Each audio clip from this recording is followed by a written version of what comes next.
how confident are you that there will be no evidence that incriminates President Biden? Something that the American people want to hear about. What are we doing to improve their lives, work on the economy?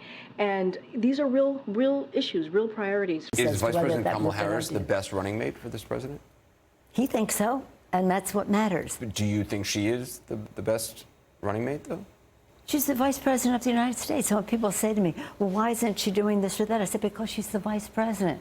That's the job description. You don't do that much. Mr.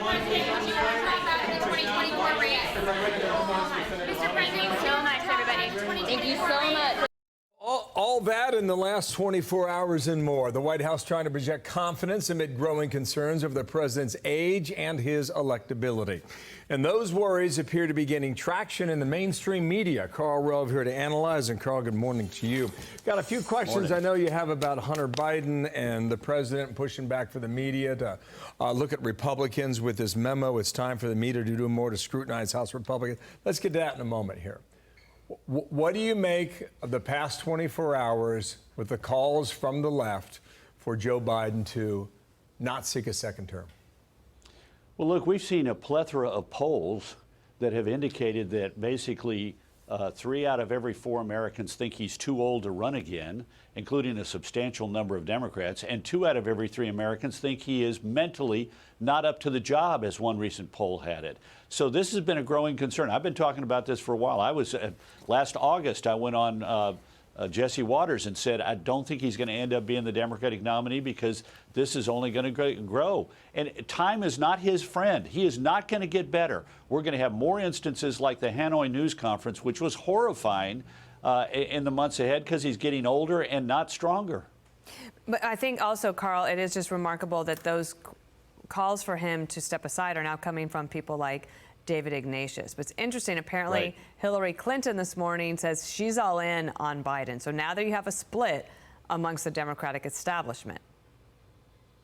Yeah, look, you have Jim Messina and others saying publicly, oh, this is going to be okay, everything's going to be fine.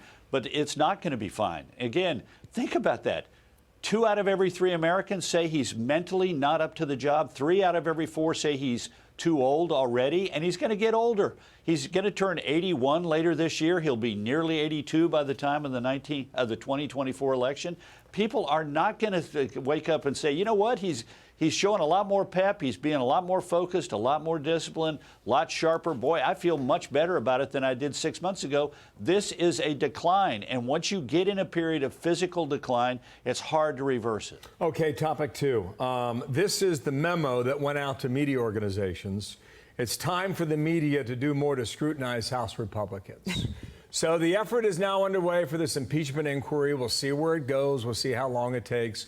What are the questions that you have regarding this?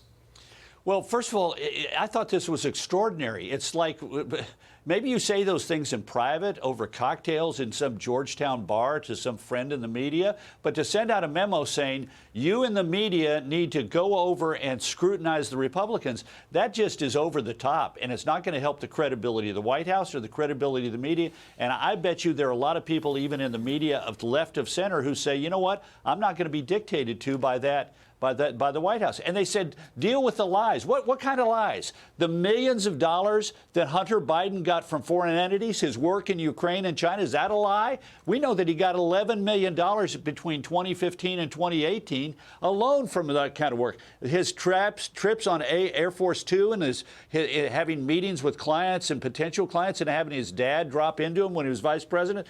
Dinner in D.C. where the then vice president shows up with maybe Russian oligarchs. You know, saying on a telephone conversation, Dad wants to know where the money is. I got him in the next room. The president dragging his son in the midst of all these scandals to state dinners and having him travel with him on Air Force One. Where are the lies in that?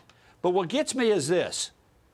Think about this. This is President Biden on the 16th of October, 2019. I have never discussed with my son anything to do with what was going on in Ukraine. Really? I have 2 questions. Why not?